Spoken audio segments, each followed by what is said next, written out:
Ayan na ang resulta ng aming ginagawa na activities ng aming bulilit.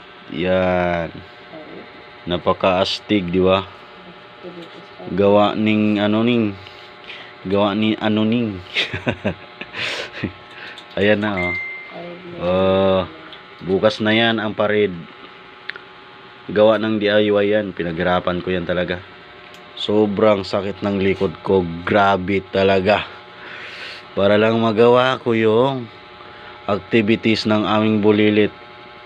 Hinahabol ko kasi yung certificate na matanggap namin. Sana manalo bukas.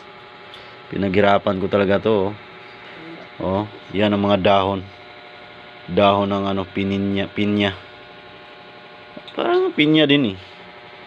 Hinog na yung pinya ko eh. Pwede nang pitasin.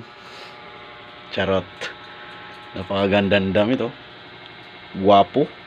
Kasing gwapo yung gumawa. Ayan oh. Wow. Di ba? Galing, di ba? See? Tingin nga.